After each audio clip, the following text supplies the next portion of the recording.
அனைவருக்கும் நற்பவி. அதிகாலையில் எப்படி சீக்கிரம் எந்திரிக்கிறது அப்படின்றத பற்றி தான் இந்த வீடியோவில் வந்து நம்ம பார்க்க போகிறோம். அதிகாலை சீக்கிரம் எந்திரிக்கணும்னா ஒரு 8:30லேருந்து ஒரு 9 மணிக்கு நம்ம தூங்கி இருக்கணும். இரவு உணவு ஒரு மிதமான உணவாக சாப்பிட்ருக்கணும்.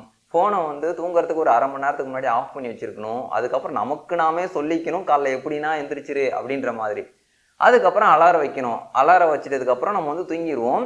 அதிகாலையில் வந்து பார்த்திங்கன்னா அலாரம் அடிக்கும். அந்த அலாரத்தை ஆஃப் பண்ணிவிட்டு நம்ம அப்படியே தூங்கிடுவோம். அதுக்கப்புறம் ஒரு 7லேருந்து ஒரு 8 மணிக்கு எந்திரிச்சு இன்றைக்கும் விட்டுட்டோமா கோட்டை அப்படின்ற மாதிரி தான் நம்ம நினச்சிக்கிட்டு இருப்போம்.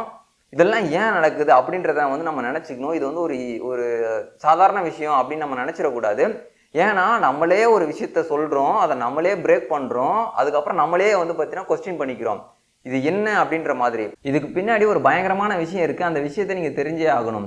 இப்போ ஒரு கார் வந்து வச்சுருக்கீங்க. அந்த கார் பார்த்தீங்கன்னா நல்லா இன்டீரியர் டிசைன் பண்ணிட்டீங்க, நல்ல குஷன் வந்து பார்த்தீங்கன்னா போட்டிங்க, நல்லா ஒரு வெளியே ஸ்டிக்கரிங்லாம் பண்ணிட்டீங்க. ஆனால் அந்த கார் ஓட்டுறதுக்கு ஃபியூயல் வேணும்.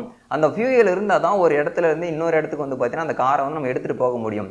அதே மாதிரி காலைல எந்திரிக்கணும்னா உண்மையாலே நமக்கு ஒரு ஃபியூயல் வேணும். ஏன் எந்திரிக்கணும் அப்படின்ற ஒரு கொஸ்டின் தான் அது ஃபஸ்ட்டு. மிச்ச எல்லா பாயிண்ட்டுமே வந்து பார்த்தீங்கன்னா அதுக்கப்புறம் தான். இப்போது நல்லா ஒரு இமேஜின் பண்ணிக்கோங்க. நீங்கள் சின்ன வயசாக இருக்கும் பொழுது ஒரு தீபாவளி பண்டிகை வந்து பார்த்தீங்கன்னா வருது. அந்த தீபாவளி பண்டிகை அன்னைக்கு காலங்காலத்தில் நீங்கள் சீக்கிரமாக எந்திரிப்பீங்க. அப்படி சீக்கிரமாக எப்படி எந்திரிப்பீங்கன்னு பார்த்தீங்கன்னா, அவங்களுக்குள்ள வந்து ஒரு ஃபியூயல் வந்து இருக்கும். அன்றைக்கி காலைல எந்திரிச்சு நம்ம வந்து புது ட்ரெஸ் போட போகிறோம், பட்டாசுலாம் வெடிக்க போகிறோம், ஃப்ரெண்ட்ஸோட ஜாலியாக இருக்க போகிறோம் அப்படின்ற மாதிரி உங்களுக்குள்ள அந்த ஒரு விஷயம் வந்து இருக்குது. நாளைக்கு எந்திரிச்சா ஒரு என்ஜாய்மெண்ட் இருக்குப்பா, அந்த மாதிரி இருக்கிறனால மட்டும்தானே உங்களால் அன்றைக்கி சீக்கிரம் எந்திரிக்க முடிஞ்சுது. அப்படி இல்லாட்டினா உங்களால் எந்திரிக்க முடியாது. அதே சாதாரண நாளில் வந்து பார்த்தீங்கன்னா ஒரு 7-8 மணிக்கு வந்து பார்த்தீங்கன்னா ஜாலியாக தூங்கிட்டு இருக்கிறது. இது இப்படியே தான் வந்து பார்த்தீங்கன்னா போய்கிட்டு இருக்கோம்.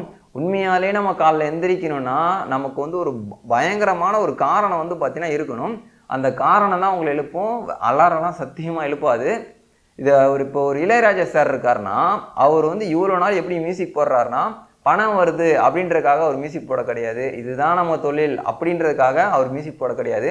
அந்த ஒரு மியூசிக் மேலே அவருக்கு அதீத காதல் இருந்தனால மட்டும்தான் அவரால் இவ்வளோ நாள் மியூசிக் போட்டு இன்னும் சஸ்டெயின் ஆகிட்டு இருக்க முடியுது. அதே மாதிரி தான் நம்ம வந்து ஒரு விஷயம் நமக்கும் ஒரு காதல் இருந்தால் நம்மளும் வந்து பார்த்திங்கன்னா சீக்கிரமாக எந்திரிக்கலாம். அப்படி இல்லாட்டினா நம்ம வந்து ஒரு ஃபோர்ஸ் பண்ணி எந்திரிக்கிறோன்னு வச்சுப்போமே. ஒரு 21 நாள் நான் செய்ய போகிறேன்ப்பா, 21 நாள் செஞ்சுட்டா ஹேபிட்டாக மாறும் அப்படின்னு வந்து பார்த்திங்கன்னா சொல்கிறாங்க. அப்படின்றதுக்காக நீங்கள் 21 நாள் செஞ்சாலும் அந்த பேட்டர்னு 22வது நாள் அப்படியே பார்த்தீங்கன்னா உடஞ்சிடும். ஏன்னா அந்த ஒரு எனர்ஜி ஃப்ளோ வந்து இருந்துக்கிட்டே இருக்கணும். அந்த எனர்ஜி ஃப்ளோ தான் உங்களை எழுப்பி விடும். உங்களை யாருமே வந்து பார்த்தீங்கன்னா ஒரு கட்டாயத்தின் பேரில் உங்களை கட்டி அடக்கியெல்லாம் உங்களை பண்ணவே முடியாது. நீங்களாம் உங்களை வந்து நானே எந்திரிக்கணும்னு நினச்சா மட்டும்தான் முடியும். ஃபோர்ஸ் பண்ணி இங்கே ஒன்றுமே நடக்க போகிறதில்ல.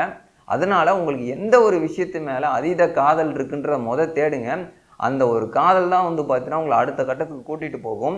மற்றபடி நம்ம வந்து வேறு என்ன பண்ணாலும் நம்மளால் சத்தியமாக எந்திரிக்க முடியாது. ஏன்னா அந்த ஒரு ஆழ்நிலை தூக்கம் அப்படின்னு சொல்லுவாங்க. அந்த டைம் தான் வந்து பார்த்தீங்கன்னா அந்த ஒரு 3 to 5 ஒரு ஆழ்நிலையில் போயிட்டுருக்கோம். இன்னும் ஸ்கூல்லலாம் சொல்லுவாங்க,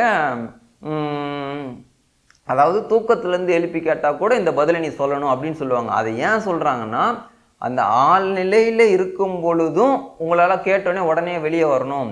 அந்த அளவுக்கு வந்து ஒரு விஷயத்தை நீங்கள் ஆழ்நிலையில் வந்து பார்த்தீங்கன்னா நீங்கள் பதிய வச்சுருக்கணும் அப்படின்னு தான் சொல்லுவாங்க.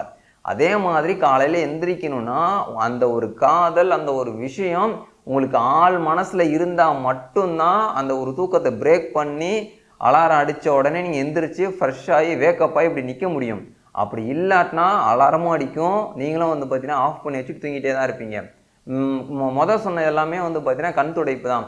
அதாவது நம்ம வந்து அலாரம் வைக்கணும், அதுக்கப்புறம் சீக்கிரம் தூங்கணும், அதுக்கப்புறம் இரவு உணவு மிதமாக இருக்கணும். இது எல்லாமே ஒரு கண் துடைப்பு தான்.